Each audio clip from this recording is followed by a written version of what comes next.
이번 회차는 삼국지 제26편 단계를 뛰어넘다.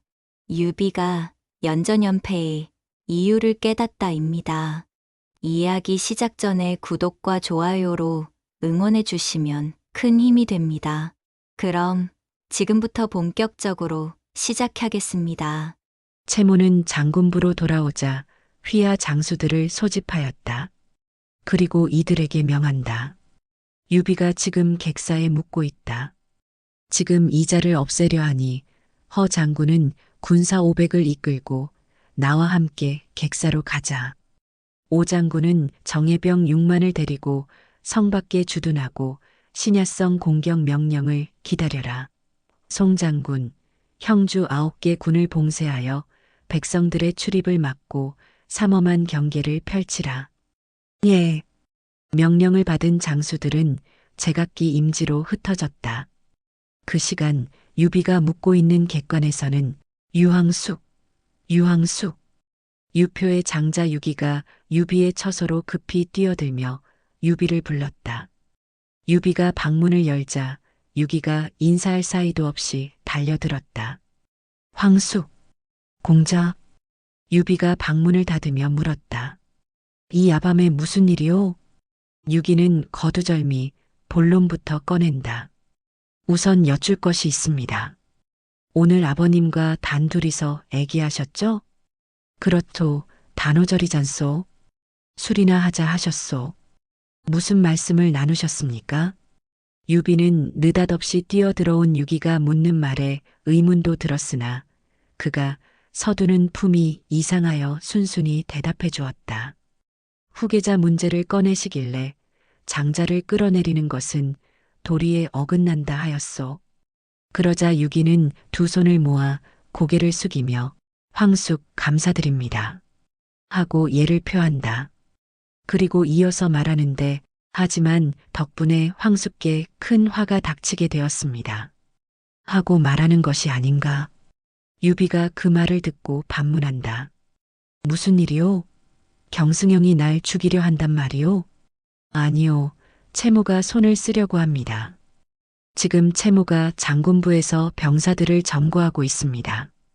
황숙, 이곳은 극히 위험하니 지금 곧 신야로 출발하십시오. 유기는 이렇게 말하면서 유비의 결심을 재촉했다. 유비가 잠시 생각을 고르고 유기에게 고개를 숙이며 말한다. 고맙소, 공자. 하지만 경승형이 초청해 온 것이니 인사를 드리고 가야 신뢰가 되지 않을 거요. 유기가 고개를 흔들며 대답한다. 생사가 달린 마당입니다. 먼저 몸을 피하세요. 알았소.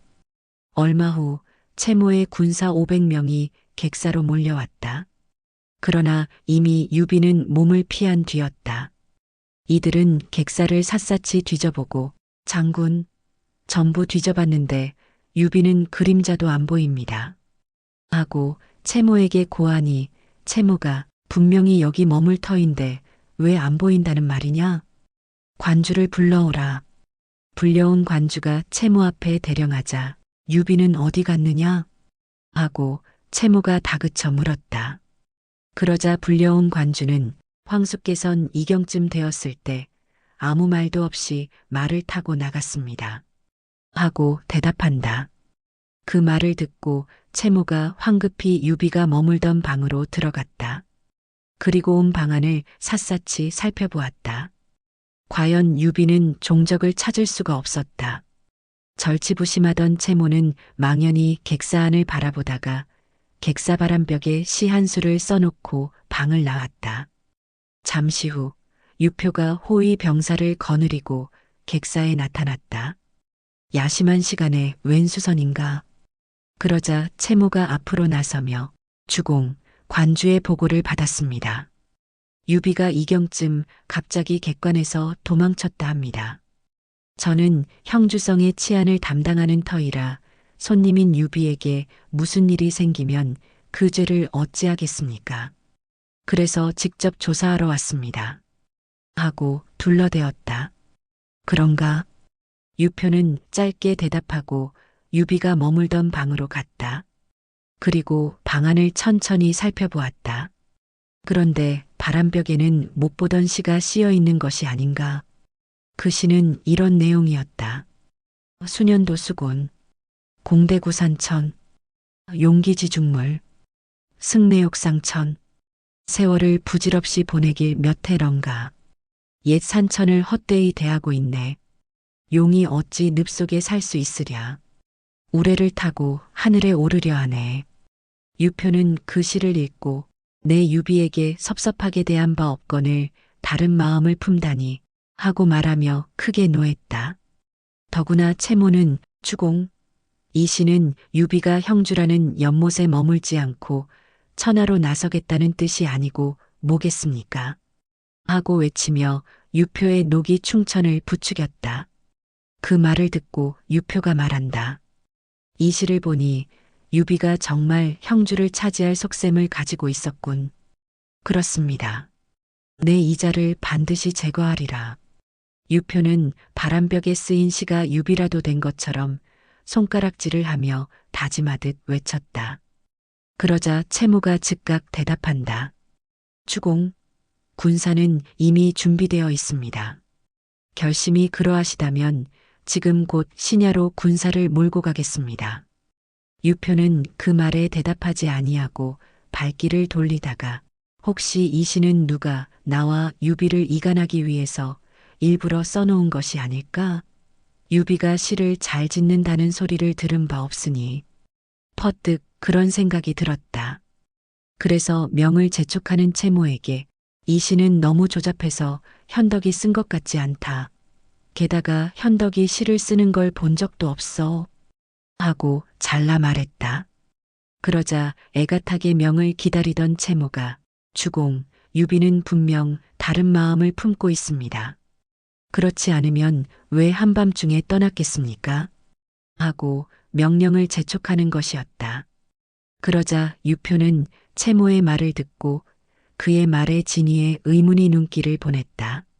순간 채모는 주군이 보내는 의심의 눈길을 알아채고 주공, 이 일에 진이가 의심스럽다면 우선 유비를 잡아다가 직접 물어보시면 되지 않겠습니까? 채모는 어떡하든지 군사를 몰고 유비를 쫓고 싶었다. 그러나 유표는 신야로 가서 유비를 잡으러 가면 관우와 장비가 가만히 있겠는가? 게다가 조자룡도 있어. 그럼 당장 전쟁이 날 게 아닌가? 유표가 언성을 높여 말하자 채모는 머쓱해졌다. 유표가 손을 내저으며 명한다. 모두 물러가라. 이 일은 나중에 조사하겠다. 그리고 숙소로 돌아가다 말고 명에 따르지 아니하고 주춤거리고 서 있는 군사들을 보고 다시 돌아서며 화를 낸다. 철수하여 군영으로 돌아가란 소리 못 들었느냐? 순간 눈치를 살피던 채모가 얼른 군사들을 향해 유표의 뒤이은 명을 내린다. 주공의 군령을 못 들었느냐? 어서 군영으로 돌아가라. 예. 군사들은 일제히 복명하고 흩어졌다. 다음 날 채무가 채씨 부인 앞에 복명한다. 어젯밤 객관을 덮쳤지만 유비놈이 이미 주랭랑을 놓아 허탕을 쳤습니다. 게다가 주공께 신야를 공격하자고 청했는데 허락하지 않으셨소? 주공이 날 의심하진 않겠죠? 당연히 의심하지. 주공께서 밤중에 들어오시자마자 형주성 안팎에 첩자가 있다 욕하셨어. 피를 토할 것처럼 화가 단단히 나셨지. 그럼 우린 어떡하오? 걱정하지 마라. 그렇게 욕하시더니 다행히도 고질병이 도지셨거든. 아마 당분간은 정사를 돌보지 못할 거야. 그렇지만 병이 나으시면 다시 추궁하실 텐데. 당연하지. 그렇지만 주공께서 병이 빨리 낫지 않도록 조절할 수도 있거든. 그러니 너는 그쯤만 알고 있거라. 알겠습니다. 누님이 만약 남자였다면 가히 군사감이요. 여자라면 어떠냐? 여자는 형주의 주인이 될 수 없단 말이냐? 네네. 채모는 누이에게 경의를 표하며 물러갔다. 한편 형주성을 빠져나온 유비는 밤새 말을 달려 새벽 무렵에 이르러서야 신야성에 도착하였다. 신야성은 형주성에서 백열이 떨어진 조그만 성이었는데 유비는 이 고을에 와서 백성들을 잘 다스린 까닭에 모두가 그를 우러러 모셨다. 이곳에 와서 유비에게는 경사가 하나 있었는데 그것은 정실 부인인 감 부인이 아들을 낳은 것이었다. 해산하는 날 새벽에 학 한 마리가 지붕에 내려앉아 40번을 울었고 임신 중에는 감 부인이 북두칠성을 삼킨 꿈을 꾸었다 하여 아기의 아명을 아두라 부르고 본명은 유선으로 지었다. 유비는 50이 다 되어 얻은 아이를 보는 재미에 푹 빠져버렸다. 그리하여 신야에서 지내는 나날이 한편으로 즐겁기까지 하였다. 그리하여 별다른 움직임이 없는 나날을 보내고 있었다. 형주의 채모도 외견상 더 이상 유비를 견제하지 않고 간간히 들리는 소식에 의하면 유표는 건강이 좋지 않아 정사를 직접 관장하지 못하고 있다는 소리 외에는 이렇다 할 사안이 없이 봄이 가고 여름이 가고 가을이 되었다. 그러던 어느 날 형주에서 유표의 맏아들 유기가 온다는 소식이 당도하였다. 양양 풍년 감사연. 다음 날 유비는 수행 군사 몇 명을 데리고 신야성 성문 앞으로 유기를 영접 나왔다. 얼마 후 유기가 수행 군사와 함께 달려와 환한 얼굴로 예를 표하며 인사한다. 황숙 나와주셔서 고맙습니다. 유비도 마주 화답한다. 천만의 말씀이요. 지난 봄에 객관에서 구해주신 일은 정말 고마웠소. 그때 인사도 못 드리고 왔는데 그 후에 경승형께선 달리 말씀이 없으셨소? 유비는 한동안 소식이 없던 유표가 아들 유기를 보내온 것이 못내 궁금하였다. 그러자 유기는 공교롭게도 아버님께선 그 다음 날부터 고질병이 도지셔서 자리에 누워 계십니다. 그래서 그때의 일은 더 이상 거론되지 않고 있습니다. 그럼 공자께서 오늘 이렇게 직접 온 것은 무슨 일 때문입니까? 모레 양양에서 풍년감사연을 베풀기로 했습니다. 이때는 형주구군의 현령 이상의 문무관원들은 반드시 참석합니다. 원래대로라면 아버님께서 직접 참석해야 하지만 병중에 계셔서 가지 못하실 듯하니 제가 대신 가라고 하셨습니다. 그해 가을 형주일 때에는 유례없는 풍년이 들었다. 유비가 대답한다. 잘 됐습니다. 그럼 경승형이 공자를 신임한다는 뜻이군요. 아버님께서는 그렇게 말씀하시면서 참석하는 분들이 대부분 아버님 연배인데 저는 아직 어리고 덕도 없어 누가 될까 걱정스럽다 하시면서 황숙께 같이 가시도록 부탁하라 하셨습니다. 그러시면서 황숙께선 천자의 숙부이시니 관원들도 존경할 거라고 하시면서요. 허니 같이 다녀오시지요. 유비는 그제서야 오랜만에 유기가 찾아온 이유를 알고 적이 안심되었다. 그리하여 고맙습니다. 경승형 말씀에다 공자까지 직접 오셨으니 함께 가는 게 도리지요. 하고 대답하였다. 고맙습니다. 자, 공자, 어서 안으로 들어갑시다. 유비는 유기 일행을 안내하여 성 안으로 들어왔다. 유비는 신야에 돌아와서도 그동안 채모의 암살 시도 사건은 아무에게도 말하지 않고 있었다. 그러나 유표의 부탁으로 함께 양양 풍년감사연에 참석하자는 유기의 방문을 받자 그제서야 지난 일을 수하 장수들에게 말하였다. 장비는 그 소리를 듣더니 그런 일이 있었다면 무엇하러 양양에 가신단 말씀이요? 하고 대뜸 반대하였고 송건 역시 채모의 음모가 분명하니 가시지 마십시오. 하고 가난다. 그러자 유비는 들어보니 양양 모임은 형주부의 아주 중요한 행사일세. 구군의 관원들이 모두 모여 정사를 의논하는 자리가 될 걸세. 더구나 유경승이 병이 중하여 직접 가지 못하게 되어 날더러 대신 가달라고 부탁을 해왔으니 어찌 거절할 수가 있겠나? 내일 출발해서 며칠 뒤에 돌아옴세. 모두들 자리를 잘 지키고 소홀함이 없도록 부탁하네. 그리고 내가 없을 때에는 운장이 성안의 대소사를 주관해주고 하고 자신의 결심과 부탁까지 일사천리로 말하였다. 형님이 죽을 뻔한 지 얼마나 됐소? 겨우 형주에서 도망쳤는데 그깟 연애는 가서 못하오. 가지 마시오. 장비는 재차 조른다. 가지 않으면 유경승에게 실례일세. 내게 잘 대해주는데 어찌 거절할 수 있나? 위험이 좀 따르더라도 가는 게 도리지. 경승형을 실망시킬 수 없네. 유비의 결심은 확고하였다. 그러자 장비는 정 가시겠다면 내가 형님을 호위하고 가겠소. 하고 말한다. 그러자 유비는 고개를 흔든다. 셋째, 자네는 성정이 불같으니 자룡이 나와 함께 가세. 네. 자룡은 얼른 대답하였고 장비는 퇴짜 맞았다. 그로부터 이틀 후 유비는 유기와 함께 풍령감사 연회가 벌어지는 양양에 도착하였다.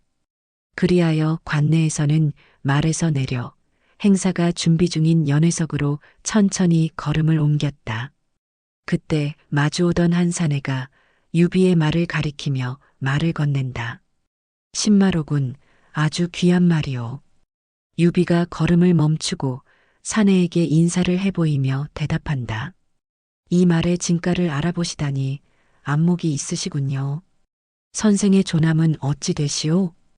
그러자 사내는 예는 갖추었으되 별것 아니란 듯이 길 가다 마주친 사이에 통성명은 해서 못합니까? 그저 이 말을 자세히 봤으면 좋겠군요. 하고 말하는 것이었다. 유비도 사내가 하는 말이 몹시 궁금하여 보시지요. 하고 말고삐를 넘겨주었다.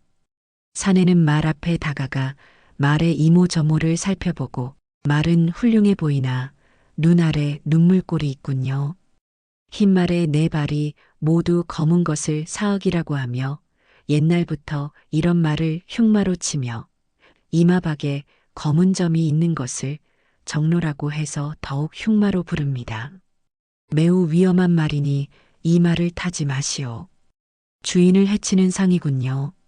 유비는 그 말을 듣자 자신이 타고 온 말을 다시 한번 쳐다보았다. 그리고 어떻게 주인을 해친단 말이오? 하고 묻자 사내는 잠시 주저하는 듯 하더니 며칠 내로 피를 볼 듯하오. 하고 말하는 것이 아닌가. 유비는 그러자나도 풍령감사연에 가는 것이 탐탁치 않았으나 유표의 부탁을 거절할 수 없어 오게 된 양양에서 이런 소리를 듣게 되자 갑자기 기분이 침울해졌다. 그러나 앞에 있는 사내의 말을 전적으로 무시하는 기분을 주기는 싫어서 그렇다면 그때의 화를 피할 수 있는 방법은 있겠소? 하고 물었다. 그러자 사내는 유비를 한번 쳐다보고선 그야 어렵지 않소? 그냥 이 말을 원수에게 주어 이 말이 원수를 해친 뒤에 다시 취해서 타면 될 것이오. 그리 되면 화도 떨구고 일석이조가 되는 셈이요. 하고 말한다. 그러자 유비의 얼굴이 펴진다. 그러면서 조금은 힐난하듯 사내에게 그게 무슨 말씀이오? 남의 불행을 나의 이익으로 삼는다니 그건 천리에 어긋나는 일이오. 나는 죽어도 그런 짓은 못하오. 하고 말해버렸다. 그러자 사내는 유연덕이 인의가 있는 사람이라 하더니 과연 그러하외다. 하고 감탄인 듯 모멸인 듯한 소리를 하면서 그 자리를 떠나간다. 유비는 고개를 돌려 떠나는 사내에게 물었다. 어찌 내 이름을 아셨소? 그러나 사내는 걸음을 멈추지 않고 그대로 자리를 떠나는 것이었다. 유비는 일행과 함께 다시 연회가 벌어질 행사장으로 발길을 옮겨갔다. 이날의 행사에는 국군 42주의 관원들이 모두 모였다. 낭낭한 주악이 울려 퍼지는 가운데 유비는 죽은 유표를 대신하여 최고의 좌에 참석하였다. 조우는 무장을 갖추고 그의 옆에 읍하고 서서 일시의 경계도 게을리하지 않았다. 잔치가 시작되자 유표를 대신하여 유기가 모여든 관원들을 향하여 말한다. 아버님의 병세가 낫지 않아 직접 오시지 못하고 형주 부중의 각 대인들께 멀리서나마 축하를 전한다 하셨습니다. 그러자 42주 관원들은 일제히 주공께서 쾌차하시길 바랍니다. 하고 복명한다. 유기의 말이 이어진다. 아버님께서 특별히 좌장군 의성우 황숙 유연덕을 초청하시어 자리를 빛내게 하셨습니다. 그러자 소개받은 유연덕이 자리에서 일어나 42주 관원들을 향하여 두루두루 예를 표해 보였다. 그리고 입을 열어 말한다. 제가 형주 땅을 밟는 날부터 이곳의 빼어난 자연과 풍요로움에 깊이 감동받았소. 조조군 철기병 아래의 난세에 비하면 이곳은 가히 천국이라 할 것이오. 유황숙 말씀이 맞소. 여기는 천상의 무릉도원이 맞소. 유황숙은 과연 현명한 군자요. 그렇지요. 좌중의 관원들은 저마다 한마디씩 유연덕을 칭송하기를 마지 않았다. 유비가 술잔을 들며 말한다. 이곳의 평화는 위로는 명공 유경승, 아래로는 여러 문무관리들 덕입니다. 오늘 이 현덕이 경승형의 부탁으로 풍령감사연을 축하드리러 왔습니다. 드시지요. 식이 끝나자 주악이 다시 울리며 술과 안주가 한없이 들어온다. 모두가 기쁨 속에서 술을 마시기 시작하였다.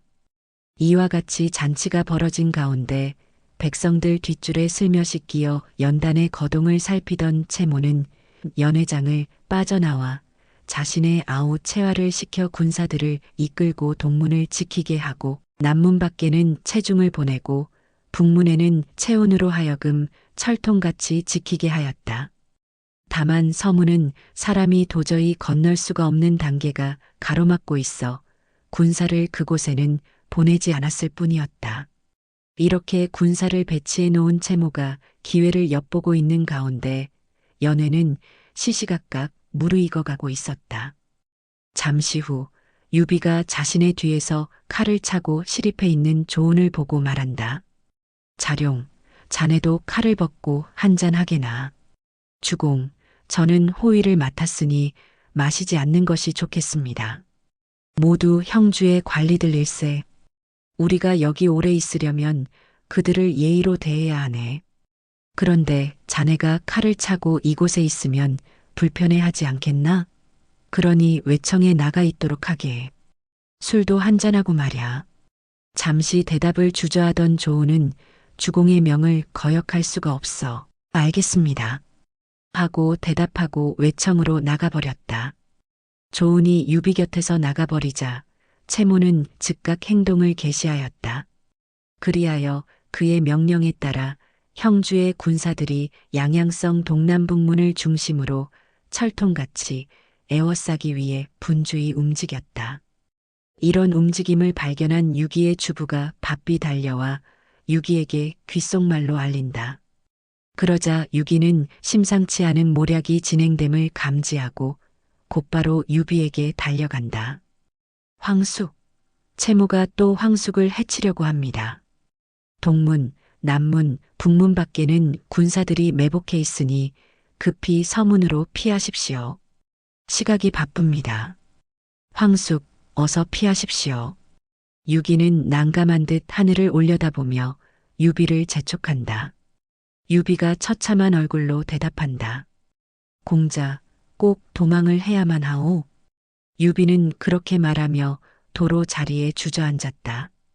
그리고 난 한평생 여기저기 떠돌아다니고 쫓기기만 하였소. 아무리 도망자 팔자라 하지만 또 도망쳐야만 하겠소?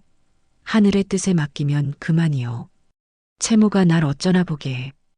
여기서 그냥 기다리겠소. 이렇게 말하는 유비의 얼굴은 참담하였다. 그러나 유기는 황숙은 현명하신 분이 아닙니까? 조만간 대업을 이루실 분인데 여기서 속수무책으로 죽는 것이 대장부다운 겁니까? 게다가 황숙이 헛되게 죽게 되면 형주에는 피바람이 불게 될 겁니다. 관우, 장비, 조은이 분명 아버님께 복수하려 들 텐데 그건 황숙께서 바라시는 일은 아니지 않습니까? 그땐 채모와 계모도 저를 해칠 것입니다. 그리고 아버님도 결코 그 화에서 벗어나실 수는 없을 겁니다. 유비는 그 말을 듣자 고개를 끄덕이며 자리에서 일어나 유기에게 예를 표하며 말한다. 공자 말이 맞소. 어서 가세요. 아무에게도 들키지 마시고요.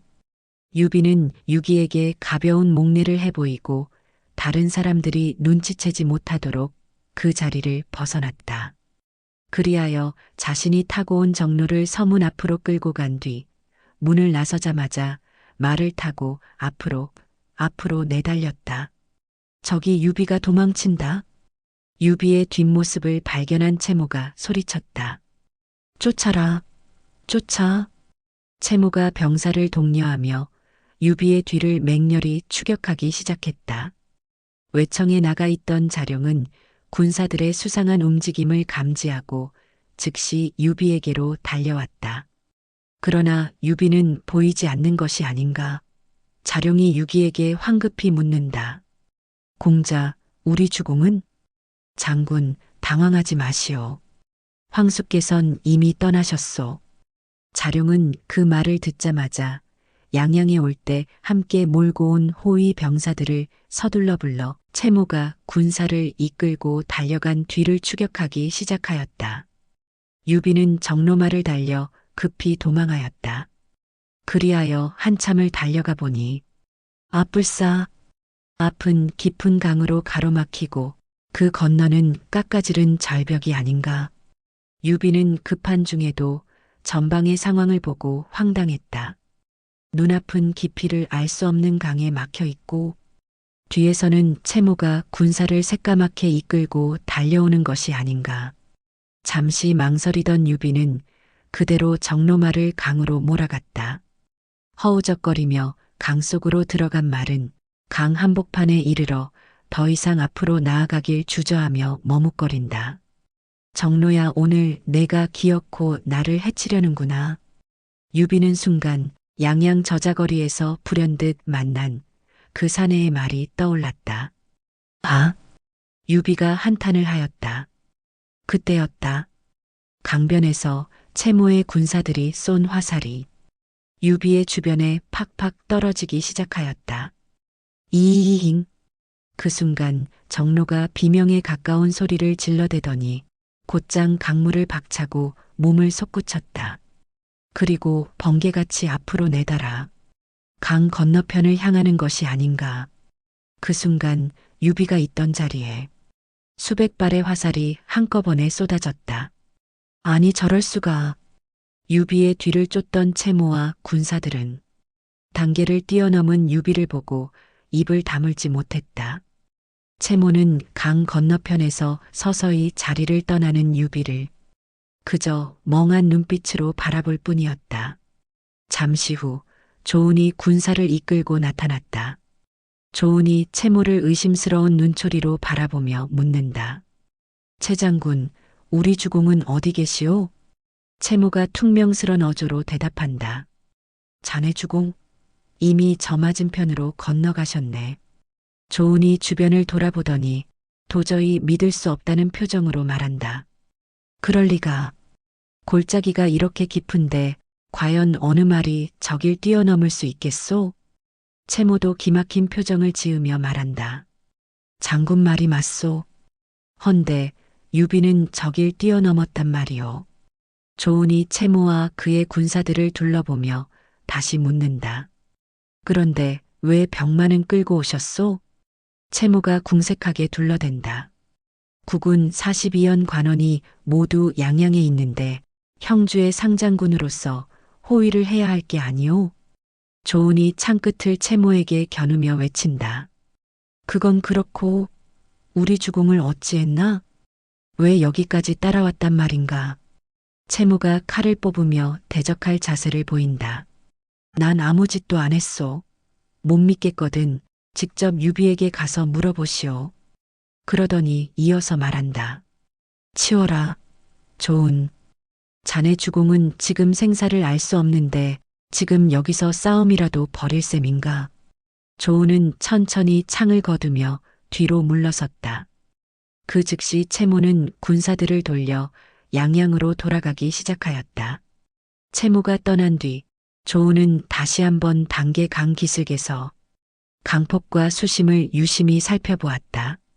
사람이 말을 타고는 도저히 건널 수 없는 깊은 강물이 흐르는 강이었다. 그러나 채모의 말로는 바로 이 단계를 자신의 주공이 건너갔다고 하니 도저히 믿기 어려운 일이었다. 유비는 기적적으로 강을 무사히 건너자 신야를 향하여 다시 말을 달렸다. 얼마나 달렸을까? 대나무 숲 사이에 유아하고 깔끔한 초당이 하나 보이기 시작했다. 유비는 말에서 내려 초당을 향해 걸음을 옮겼다. 초당 안에서는 검은고 소리가 그윽하게 울려나오고 있었다. 유비가 주인장을 부르려는 순간 검은고 소리가 뚝 끊기더니 흰옷을 걸친 백발의 노인이 문을 열고 밖을 내다보며 걸어 나왔다. 머리는 백발이었고 몸은 수척했으며 마치 백학처럼 청아한 모습이었다. 노인은 문을 나서자마자 유비 앞으로 다가오며 말했다. 금소리가 우렁찬 것을 보니 틀림없이 어느 영웅이 훔쳐듣고 있을 터. 노부의 벼로는 수경, 본명은 사마위라 하오. 유비는 예를 올리며 말했다. 저는 유비 유연덕입니다. 수경 선생을 뵙습니다. 그러자 수경 선생이 빙그레 웃으며 대답한다. 오, 유황숙이셨군. 반갑소이다. 그리고 유비의 모습을 훑어보며 덧붙인다. 말은 훌륭한데 이 차림새는 말이 아니구려. 옷도 젖은 걸 보니 방금 공경에서 빠져나오신 듯하오. 유비는 깜짝 놀라 말했다. 선생, 대단하십니다. 사실 조금 전 병사들에게 쫓기다가 10여리쯤 떨어진 골짜기에 빠졌습니다. 화살이 비처럼 쏟아져 이번엔 끝이라 생각했는데 다행히 정로가 깊은 강물을 뛰어넘어 살아났습니다. 정말 운이 좋았지요. 수경 선생이 고개를 끄덕이며 말했다.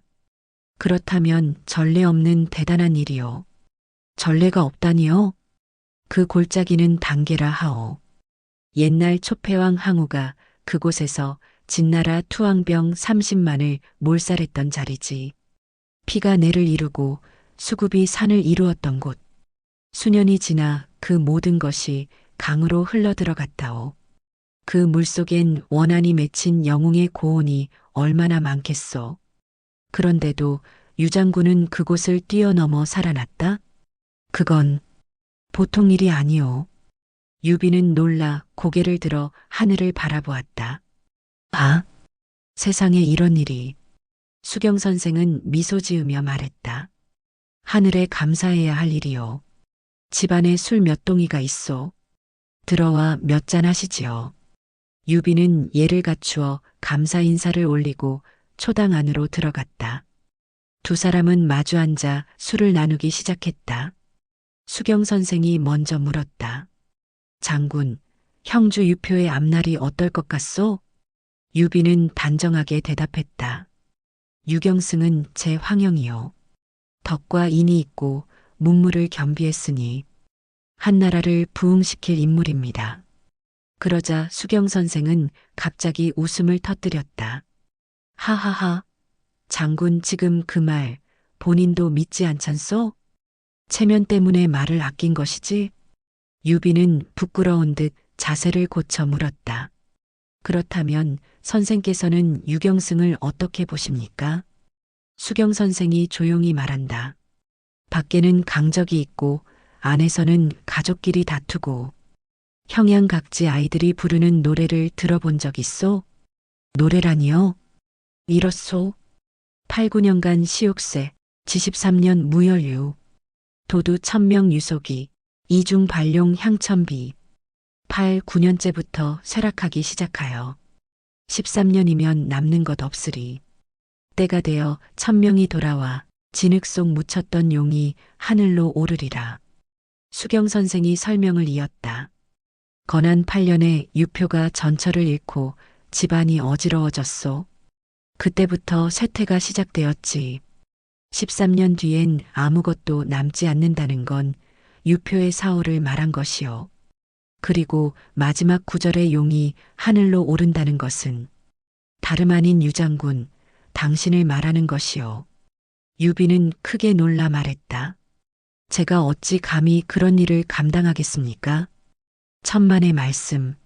천하의 기재들이 모두 이 지방에 모여 있고 또한 시운이 장군에게 뻗쳤소. 오늘 단계에서 겪은 일은 우연을 가장한 필연인 게요. 황송한 말씀입니다. 천하의 기재는 누구이오며 그분은 어디 계신지 가르쳐 주십시오.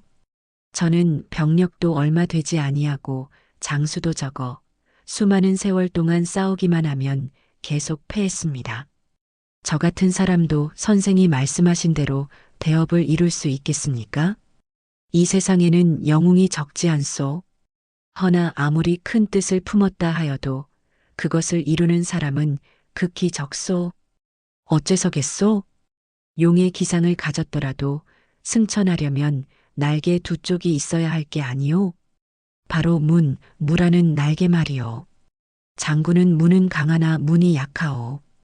관우, 장비, 조우는 혼자 만명을 상대할 장수이나 송건, 간홍, 미방 등은 절대 군심과 민심을 다스릴 만한 인물은 못 돼요. 그러니 장군에게는 날개가 한쪽뿐인 것이지요. 장군에게 부족한 것은 천하를 통찰하고 가슴에 지략을 품은 군사요. 선생 말씀이 맞습니다. 그런 군사를 어디서 찾을 수가 있습니까? 세상에는 와룡과 봉추가 있는데 둘 중에 한 사람만 얻어도 세상을 평정할 수 있어. 와룡, 봉추, 그 두 사람은 어디에 있습니까? 부디 가르쳐 주십시오. 하지만 수경 선생은 부드럽게 웃으며 말했다. 때가 되면 기회가 올 것이오. 유비가 다시 간청했다. 만약 두 분을 얻지 못한다면 선생께서 직접 저를 도와주실 수는 없겠습니까? 그러나 수경 선생은 고개를 저었다. 노부는 이미 세월이 얼마 남지 않았소. 이제는 자연과 벗하며 살 뿐이요. 유비가 실망하자 수경 선생은 곧 위로하듯 말했다. 서두르지 마시오. 머지않아 이 노부보다 10배는 나은 사람이 장군을 도울 것이요. 때가 따르지 않으면 운도 따르지 않는 법. 때가 오면 그 흐름을 따르기만 하면 돼요. 유비는 더 이상 조르지 않았다. 이미 천하를 향한 자신의 부족한 점을 모두 깨닫게 되었기 때문이었다. 선생의 가르침, 깊이 새기겠습니다. 수경 선생이 잔을 들며 말했다. 이제 이야기는 이쯤하고 술이나 듭시다. 그날 밤 유비는 수경 선생의 초당에서 하룻밤을 묵게 되었다. 수경 선생과의 자리를 물리고 잠자리에 든 유비는 눈을 감았지만 잠이 오지 않았다. 수경 선생으로부터 들은 조언, 자신의 부족한 부분, 그리고 그것을 보완하는 방법들이 머릿속을 어지럽혔기 때문이었다. 그렇게 얼마의 시간이 흘렀을까? 밤이 한층 깊어갈 무렵 수경 선생의 나직한 말소리가 들려온다. 누군가 원직이구먼. 유표를 만난다고 형주에 가지 않았나? 느닷없는 말소리에 유비는 자리에서 일어나 귀를 기울였다. 문 밖에서는 누군가의 목소리가 이어졌다. 형주부에 다녀오긴 했으나 유경쓴 그 사람은 선량하기는 하나 큰 뜻을 품지 않고 허명만 구하더군요. 이틀 만에 단점이 눈에 배었습니다. 유표는 선은 좋아하나 제대로 쓰지 못하고 악은 미워하나 제거하지 못하더군요. 밖으로는 장수를 부리지 못하고 안으로는 집안을 다스리지 못합니다. 그러니 그곳에 투신했다간 조만간 화를 입겠습니다. 그래서 저를 붙잡을까봐 서둘러 밤중에 떠나게 되었습니다. 수경 선생은 그를 집 안으로 들이며 낮은 목소리로 말했다. 쉿, 조용히 하게. 다른 손님이 계시네. 그러자 방문객도 목소리를 낮춘다. 아, 그렇습니까? 누가 오셨습니까? 그때 유비는 나와 그가 들어오는 내실로 발걸음을 옮겼고 예를 갖추어 인사했다. 좌장군 유비가 인사드립니다. 밤중에 찾아온 사내가 말한다. 이제 보니 유황숙이셨군요. 인연이 있었던 듯합니다. 유비는 그의 얼굴을 보고 놀랐다. 아침에 양양거리에서 정로마를 평가하던 그 사내였다. 혹시 선생이 와룡이나 봉추이십니까? 그가 웃으며 대답했다. 저는 와룡도 봉추도 아닙니다. 제 이름은 서서이고 자는 원직이라 합니다. 유비가 말했다. 방금 선생의 말씀을 들었습니다. 유경승의 패단을 단번에 꿰뚫어 보시더군요. 또 아침에는 정로마도 알아봐 주셨고 선생은 와룡봉추를 능가하는 분임이 틀림없습니다. 서서는 고개를 저었다. 저를 그분들과 비교하면 별빛을 달빛에 견주는 꼴이지요. 유비가 다시 말한다. 선생, 너무 겸손하십니다. 그때 수경 선생이 웃으며 말을 건넨다. 이복의 원직 현덕 말이 맞네. 재능이 뛰어나고 학문이 깊은 자는 겸손을 가장하곤 하지. 서서는 빙그레 웃었고 유비에게 자리를 권하며 말했다. 황숙 앉으시지요. 세 사람은 서로 마주 앉았다. 서서가 먼저 입을 열었다. 유황숙께서 인이로 오시다는 말을 듣고 그때 정로마로 시험해 보았습니다. 과연 그 말이 틀리지 않더군요. 유비가 고개를 끄덕였다. 정로마가 주인을 해칠 것이라는 선생의 말씀이 적중했습니다. 그때 단계에 빠져 죽을 뻔했지요. 서서가 말했다. 정로마가 해치는 것은 평범한 주인이지 현명한 주인은 해치지 못합니다. 제가 형주에 가기 전에 신야에 들렀는데 백성들이 민요를 부르더군요. 한번 들어보시겠습니까? 그리고 그는 신야 백성들이 즐겨 부른다는 민요를 응조렸다. 신야목, 유황숙, 이곳에 온 뒤로, 민농족, 우리 살림이 좋아졌네. 서서의 말이 이어진다. 이런 민요를 듣고 매우 감동했습니다. 유연덕이 신야에 온 지 고작 1년인데 백성들이 이렇게 칭송하다니. 과연 유연덕은 인의의 군자다 하고 생각했습니다. 앞으로 황숙께서 영광을 누리든 몰락하든 이기든 지든 민심은 항상 황숙을 따를 것입니다. 그리고 민심을 얻는 자가 천하를 얻게 되는 것은 자명한 일이지요. 그 말을 들은 유비는 감격하여 자리에서 일어나서서 앞으로 가 무릎을 꿇었다. 현덕? 왜 이러십니까? 서서는 깜짝 놀라 굳어버렸다. 유비가 두 손을 모아 말했다. 방금 선생의 말씀이 제 평생 가장 감동적인 말씀이었습니다. 가슴이 애이는 듯합니다. 부디 선생께서 군사가 되어 조석으로 가르침을 주십시오. 서서는 고개를 저었다. 저는 재주와 학문이 모자랍니다. 그런 큰일은 맡을 수 없습니다. 유비의 얼굴에는 낙담한 기색이 드러났다. 이를 본 수경 선생이 나섰다. 이복에 서서 유황숙이 이렇게 몸을 낮춰 부탁하고 있지 않나? 무릎을 꿇은 것만으로도 이미 성의가 충분하네. 승낙하게나. 서서는 갈등하는 표정을 지었다. 그러자 유비가 다가와 다시 두 손을 모으고 말했다. 선생을 평생 스승으로 모시겠습니다. 서서는 결국 두 무릎을 꿇고 예를 올리며 말했다. 서서 명을 받들겠습니다.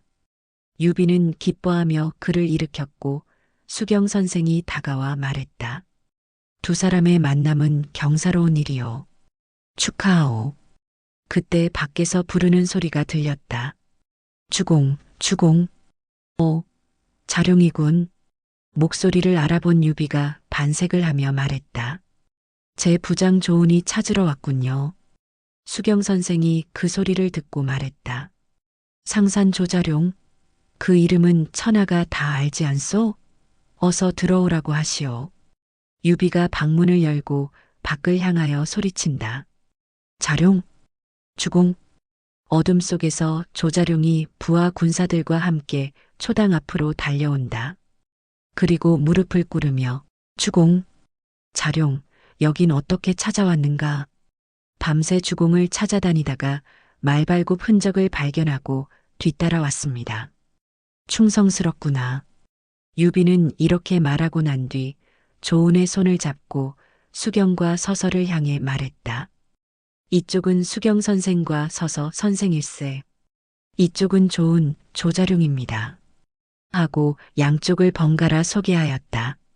이튿날 유비와 서서는 조은의 호의를 받으며 신야성으로 무사히 귀환하였다. 유비는 수하 장수를 모아놓고 말한다. 지금까지 우리가 이렇다 할 전략 없이 싸움에 임한 관계로 번번이 패하기만 하였소. 그러나 이제는 지략과 권모가 뛰어난 현인을 모시게 되었으니 한없이 기쁜 일이요. 허니 여러분들께서는 서서 선생의 말씀을 쫓아 모든 일을 행하도록 하시오. 선생의 말씀은 곧 군령이니 이 점을 각별히 유념해 주오. 그러면 작금의 정세에 대해 선생께서 말씀하시겠소. 자, 선생. 유비의 말이 끝나자 서서는 입을 열었다. 조조가 원소를 제압한 뒤 1년 동안 휴식기를 가지며 군량을 비축하고 군사를 정비했으니 다시 천하를 노릴 때가 되었습니다. 그리고 그 목표는 당연히 형주국군이 될 것입니다. 우리는 유표에게 의지하여 신야에 주둔하고 있으니 당연히 조조로부터 가장 먼저 공격을 받게 될 겁니다. 조조는 분명 내년 봄에 대군을 일으킬 겁니다. 조조의 평소 용병술대로라면 대군을 일으키기 전에 먼저 정예병으로 형양을 공격해 볼 것입니다. 그러나 조조가 원하는 것은 승리나 전리품이 아닙니다. 조조는 선봉군을 이용해 형주군의 방비의 허실과 약점, 심지어는 유표군의 장단점을 캐내려 할 겁니다. 유비는 그 말까지 듣고 고개를 끄덕이며 말했다. 예전에 조조와 싸울 적에 이해 안 되던 부분이 많았소. 오늘 군사의 말을 들으니 다 이해가 되는구려. 서서의 말이 이어진다. 그러므로 우리가 사전에 준비해야 하는 일은 두 가지입니다. 첫째, 운장과 자룡은 각각 부대를 이끌고 신야성 30리 밖에 군영을 구축하고 주둔하시오. 운장의 군영은 허이고 자룡의 군영은 실입니다. 두 군영이 신야성과 협력하며 기각지세를 형성하면 허와 실이 상응하며 조조군의 공격에 대응할 수 있습니다. 둘째, 송건과 미방은 계속 군마를 모아 군세를 확충하시오. 내년의 대전에 대비해야 합니다. 실전 경험으로는 누구보다 자신 있던 관우가 약간 불만스러운 어조로 입을 열었다. 군사께선 조조의 속마음을 들여다보신 듯이 일사천리로 말씀하셨는데 실전에서는 이론과 다른 점이 너무도 많습니다. 그런데도 군사께선 우리의 준비만 말씀하셨지 조조가 언제쯤 공격해 올지에 대해선 말씀하지 않으셨소. 우리의 준비가 너무 성급한 것은 아니오? 서서는 고개를 한번 크게 끄덕이며 말했다. 앞으로 한 달 이후가 될 것이오. 하루, 이틀 이상의 오차는 안 날 겁니다. 그러자 장비가 투덜거리듯 반문한다. 왜 꼭 한 달 이후요? 내가 조조라면 내일 당장 올 거요. 사실 장비는 서서가 갑자기 군사로 추대되어 단상에 유비와 마주 앉고 관우, 장비, 조은은 단아에 쪼르르 앉아있는 상황에도 불만이 있었다. 한마디로 굴러들어온 돌이 박힌 돌을 밀어낸 느낌이었던 것이다. 게다가 서서의 실력도 아직 검증되지 않았으니 장비의 투덜거림은 어찌 보면 자연스러운 일이었다. 관우도 장비의 말에 한마디 거둔다. 셋째 말이 맞소. 내가 선생처럼 점을 칠 줄은 모르나 약간의 병법은 알고 있어. 신속한 용병이 가능해야 좋은 장수가 아니겠소? 마치 군사의 말을 근거 없는 점술쯤으로 치부하듯 한 것이다. 유비는 이 대화를 우려 어린 시선으로 바라보았다. 그렇다고 어렵게 모셔온 군사, 서서의 의견을 무시할 수 없고 또 도원결의 이후 생사고락을 함께한 의형제들의 의견도 외면할 수 없었기 때문이다. 그때 이 상황을 눈치챈 서서가 입을 열었다. 관장군께선 겸손하시군요. 병법을 잘 알고 계시는 관장군은 좋은 장수십니다. 하지만 병사를 부리려면 하늘의 뜻에 따라 움직여야지 의욕이 앞서서는 안 됩니다. 며칠 뒤면 형양 일대는 가을장마 계절입니다. 길게는 20일까지 가지요. 게다가 땅이 마르려면 닷새는 걸립니다.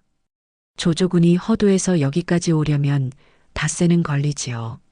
조조의 정예병은 대부분 북방의 철기병이니 진흙탕 속에서 싸우려 하지 않습니다. 그래서 조조군은 한 달 뒤에 온다고 한 것입니다. 서서의 자신감 있는 설명에 좌중의 모두는 마음속으로 악 하고 놀라움을 금치 못하였다.